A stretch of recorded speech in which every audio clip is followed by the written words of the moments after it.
बिस्मिल्लाहिर्रहमानिर्रहीम। हमारा आज का टॉपिक है सर्विसेज प्रोक्योरमेंट, यानी सर्विसेज को आप किस तरह से प्रोक्योर कर सकते हैं। सर्विसेज की प्रोक्योरमेंट गुड्स प्रोक्योरमेंट से थोड़ी डिफरेंट और टफ होती है, और इसमें कुछ ऐसे प्रॉब्लम्स आते हैं जो आपको उस वक्त नज़र नहीं आ रहे होते जब आप इसको प्रोक्योर कर रहे होते हैं, या इसके लिए सोर्सिंग और वैल्यूएशन और उसकी स्पेसिफिकेशन को डिस्कस कर रहे होते हैं वेंडर से। लेकिन जब आप उस कॉन्ट्रैक्ट को फाइनल करके मैच्योर करके एग्जीक्यूट करते हैं, वेंडर से कहते हैं कि आके सर्विसेज दो, तो उस वक्त जो प्रॉब्लम नज़र आते हैं या निकलते हैं उनको हैंडल करना मुश्किल हो जाता है। तो इसलिए बिफोर टाइम आपको, यानी सर्विसेज कॉन्ट्रैक्ट को साइन करने से पहले आपको वो सारी चीज़ें जो कि बाद में प्रॉब्लम आनी है पहले से रियलाइज़ होना चाहिए कि ये प्रॉब्लम एक्सपेक्टेड हो सकती हैं। तो जिन लोगों का एक्सपीरियंस होता है वो ही इसको हैंडल कर सकते हैं। अदरवाइज़ फर्स्ट टाइम जब भी आप सर्विसेज को परचेज़ करने जाएंगे तो उसके बाद जब आप कर लेंगे तो जो प्रॉब्लम आएंगी वो मैं कुछ आपको 2 स्टोरी सुनाता हूँ इसके मतलब। एक तो बुक में लिखी हुई है जो केस स्टडी है वो बता देता हूँ, और एक मैं अपनी पर्सनल एक्सपीरियंस को बता देता हूँ। और जो बुक वाली स्टोरी वो पहले बताता हूँ कि एक फर्नीचर कंपनी को ने समझा कि क्यों ना हम इन हाउस जो क्लीनिंग करते हैं उसकी बजाय इसको आउटसोर्स कर लिया जाए और एक किसी जेनिटोरियल कंपनी से सर्विस कॉन्ट्रैक्ट कर लेते हैं। तो उन्होंने जो भी उस एरिया में फेमस कंपनी थी उसको कॉल किया, मीटिंग के लिए बुलाया और उन्हें बताया कि जी हमें क्लीनिंग का सर्विस कॉन्ट्रैक्ट आपसे करना है, तो आप अपनी मंथली कोटेशन जो समझते हैं वो हमें दे दें। तो उस क्लीनिंग कंपनी ने कहा कि अच्छा आप हमें पूरा एरिया विज़िट करवा दें जो जो आप क्लीन करवाना चाहते हैं। अब वो जो साहब कंपनी की तरफ से थे जिन्होंने वो सारा समझाना था, आप फ़र्ज़ कर लें कि वो प्रोक्योरमेंट का कोई बंदा था, तो वो प्रोक्योरमेंट के साहब ने कहा कि जी आए मैं आपको विज़िट करवाता हूँ। तो उन्होंने पहले तो एडमन ब्लॉक को विज़िट करवाया कि ये हमारा एडमन ब्लॉक है, इसकी आप डेली जो क्लीनिंग है वो सारी कर दिया करें ताकि स्टाफ जब आए तो उससे पहले सारा कुछ क्लीन हो। और उसके बाद उन्होंने जो प्रोडक्शन फ्लोर था जहाँ पे वुडन फर्नीचर बनता था वो चेक करवाया कि ये हमारा प्रोडक्शन फ्लोर है, तो यहाँ पे जितनी भी वुड प्रोसेस होती है उसके कुछ बुरादा निकलता है, कुछ छोटी छोटी लकड़ियाँ होती हैं, तो जो बुरादा होगा वो डस्टबिन में चला जाएगा और जो लकड़ी के पीसेस होंगे वो आप सेपरेट, हमने बड़े डस्टबिन रखे हुए हैं, कंटेनर बड़े रखे हुए हैं, तो आप उसमें डालते जाएं, वो स्टोर में चला जाता है रिसाइकल्ड होने के लिए। और थर्ड उन्होंने दिखाया कि जी आप ये हमारा कैंटीन एरिया जहाँ पे स्टाफ हमारा लंच और बाकी रिफ़्रेशमेंट के लिए आता है, तो इसकी भी प्रॉपर जो भी क्लीनिंग की रिक्वायरमेंट है वो होनी चाहिए। अब ये 3 मोटे मोटे जो काम थे कि टोटल इतना एरिया है और इस जगह पे आपने क्लीनिंग की हमें ज़रूरत है वो बता दिए। तो अब वो जो एक्सपेक्ट कर रहे थे कि इसके अगेंस्ट जो मुझे कोटेशन आएगी वो कम से कम इतनी होगी, तो जब कोटेशन आई उस कंपनी की तरफ से तो वो बड़े सरप्राइज़ हुए कि वो कोटेशन उससे हाफ से भी कम थी। यानी जो वो समझ रहे थे कि इतनी अमाउंट होनी चाहिए वो उसके एक्सपेक्टेशन की जो अमाउंट थी उससे हाफ से भी कम अमाउंट की कंपनी ने कोटेशन दी। तो बहरहाल उनको खुशी भी हुई कि ये तो बहुत कम रेट है और बहुत कम अमाउंट है, हमारी तो बहुत सारी जो है कॉस्ट सेविंग हो जाएगी। तो उन्होंने वो कॉन्ट्रैक्ट जो है वो बनाया, उसको खुद भी साइन किया, कंपनी से भी साइन करवाया और उनसे कहा कि जी आप काम शुरू कर दें इस डेट से। अब कंपनी ने काम शुरू कर दिया, तो अभी 1 ही हफ्ता गुजरा था, तो जो जिन्होंने वो कॉन्ट्रैक्ट एग्जीक्यूट किया था प्रोक्योरमेंट वालों ने, तो उनको बहुत सारे प्रॉब्लम जो है वो लोगों ने भी बताने शुरू कर दिए, उन्होंने खुद भी फेस करने शुरू कर दिए। अब वो प्रॉब्लम जब बढ़ते गए एक के बाद एक दिन, तो उन्होंने उस कंपनी को बुलाया कि भाई ये तो आप ठीक काम नहीं कर रहे, तो आए बैठ के तो डिस्कस करते हैं कि हमारी प्रॉब्लम बहुत ज़्यादा है। तो जब दोनों पार्टीज़ बैठी और उन्होंने वो प्रॉब्लम डिस्कस किए प्रोक्योरमेंट वालों ने कि जी जो ऑफिस एरिया है उसकी जितनी भी बिन्स हैं वो एम्प्टी बिन्स नहीं होती, खाली नहीं करते आप, उनमें सारा कचरा वैसे ही पड़ा रहता है, और जो टॉयलेट एरिया उसको क्लीन नहीं किया जाता। उसके बाद जो प्रोडक्शन फ्लोर है उसके जो स्मॉल पीसेज हैं वुड के, वो आपको स्टोर में डिलीवर करने चाहिए थे, तो वो कंटेनर वैसे के वैसे फिल पड़े हैं और अब वो बाहर निकलना शुरू हो गया लकड़ी के पीसेज, तो उनको आप स्टोर में डिलीवर नहीं करते। और जो कैंटीन एरिया है वहाँ पे आप जो वेंडिंग मशीन है उनको रीफिल नहीं कर रहे हैं, वहाँ पे टिश्यूज़ अवेलेबल नहीं है, लिक्विड सोप की अवेलेबिलिटी कोई नहीं है, तो ये तो बिल्कुल कोई सर्विसेज नहीं है। तो जब ये सारी चीज़ें डिस्कस हुई तो वो जो कंपनी थी उन्होंने कहा कि जी ये चीज़ें तो हमसे डिस्कस ही नहीं हुई, आपने तो कहा था कि हमें एडमिन फ्लोर की क्लीनिंग चाहिए, हमें प्रोडक्शन फ्लोर की क्लीनिंग चाहिए और हमें जो कैंटीन एरिया उसकी क्लीनिंग चाहिए। तो आपने उस वक्त ये नहीं बताया था कि ये डस्टबिन भी हमने एम्प्टी करने हैं, आपने ये नहीं बताया था कि लिक्विड सोप हमने रीफिल करना है, वेंडिंग मशीन को हमने रन करना है। आप मतलब वो सारी चीज़ें जो अभी आप बता रहे हैं ये आपने बिफोर कॉन्ट्रैक्ट हमें नहीं बताई थी। अगर आप हमें बताते तो ये कॉन्ट्रैक्ट तो इससे डबल अमाउंट से भी कुछ आगे चला जाता।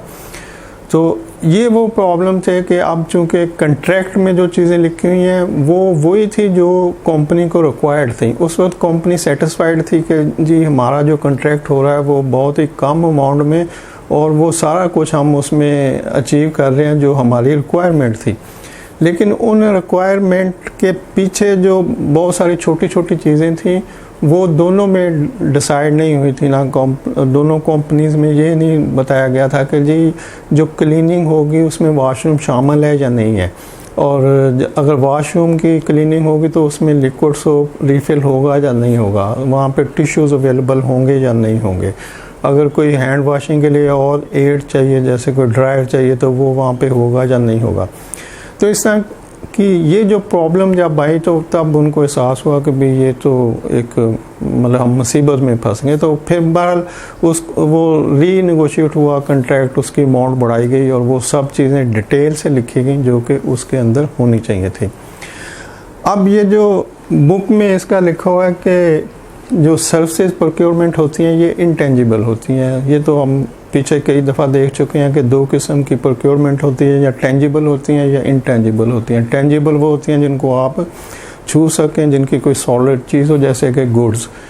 सारी गुड्स टेंजिबल में सारी गुड्स आएंगी, और इंटेंजिबल में जितनी भी सर्विसेज हैं जो नज़र नहीं आती, जिनको आप स्टोर नहीं कर सकते, जिनको आप छू नहीं सकते, वो इंटेंजिबल है। तो सर्विसेज इंटेंजिबल होती हैं, गुड्स टेंजिबल होती हैं। तो सर्विसेज की प्रोक्योरमेंट बेसिकली इंटेंजिबल प्रोक्योरमेंट है,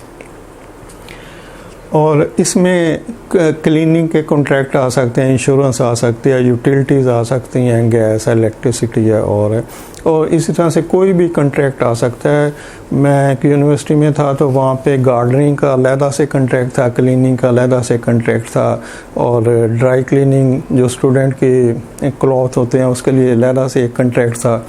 और फिर एग्जामिनेशन रिलेटेड बहुत सारे कॉन्ट्रैक्ट थे मुख्तलिफ कंपनियों से, जिनमें नॉन डिस्क्लोजर एग्रीमेंट भी होते थे कि जी आपने इनको डिस्क्लोज़ नहीं करना कहीं पे भी।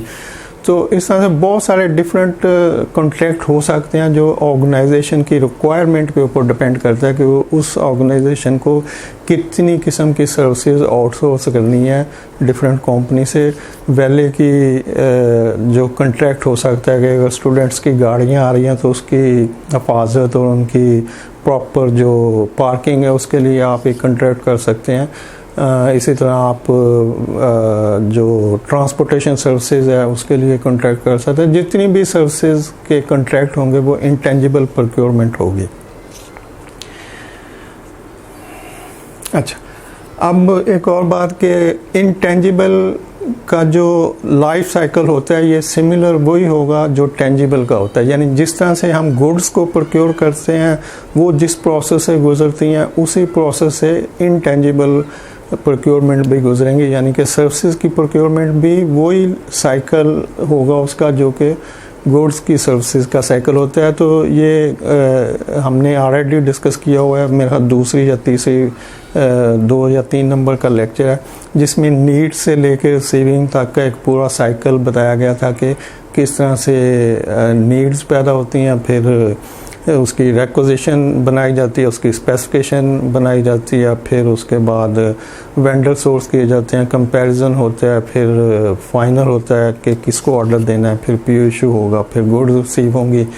फिर उसकी पेमेंट होगी, और इस तरह से एक पूरा साइकिल जो है प्रोक्योरमेंट का प्रोसेस जो है वो कंप्लीट हो जाएगा। तो सिमिलरली सेम जो साइकिल है वो इंटेंजिबल प्रोक्योरमेंट यानी कि सर्विसेज की प्रोक्योरमेंट के लिए भी होगा कि नीड्स पैदा होगी, उसकी स्पेसिफिकेशन डिसाइड की जाएंगी, और स्पेसिफिकेशन में वही सारी चीज़ें डिटेल्ड होंगी जैसे जो मैंने पिछली स्टोरी में बताया कि ये प्रॉब्लम आए, तो वो जो सारे प्रॉब्लम आगे जाके आ सकते हैं वो सब उसमें डिस्कस, जो स्पेसिफिकेशन है उसमें मेंशन किए जाएंगे कि हमें जो सर्विसेज चाहिए उसमें ये सब चीज़ें शामिल होनी चाहिए सर्विसेज में। तो इसलिए इसकी स्पेसिफिकेशन बहुत ही केयरफुली और डिटेल्ड होनी चाहिए। जो भी सर्विसेज जिसकी रिक्वायर्ड है, यानी कि जो एंड यूज़र है जिसको सर्विसेज रिक्वायर्ड है, मोस्टली एडमिन डिपार्टमेंट इसका एंड यूज़र होता है, या कोई और भी डिपार्टमेंट हो सकता है, HR है, मार्केटिंग है,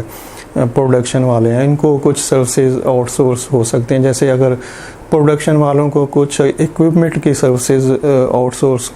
करने के लिए कोई कॉन्ट्रैक्ट हो सकता है, HR को ट्रेनिंग के सर्विसेज देने के लिए किसी से कॉन्ट्रैक्ट हो सकता है, एडमिन के बहुत सारे कॉन्ट्रैक्ट होते हैं, यूटिलिटीज़ जिसमें आ जाती हैं, या और भी कोई सर्विसेज वो हायर कर सकते हैं, लीगल सर्विसेज हो सकती हैं, डॉक्टर की सर्विसेज हायर करते हैं कंपनी।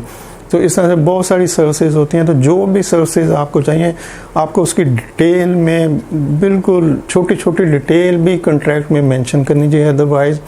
जब भी आप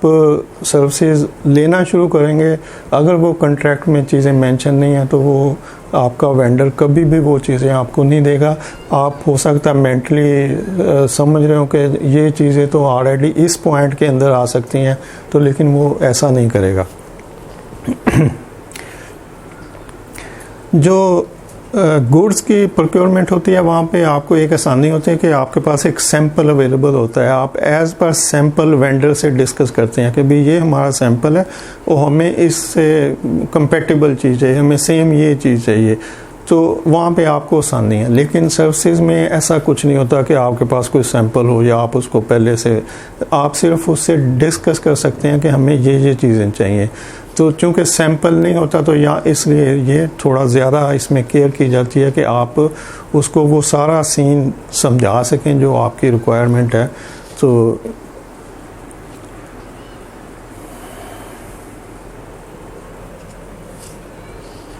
quality of services is big problem.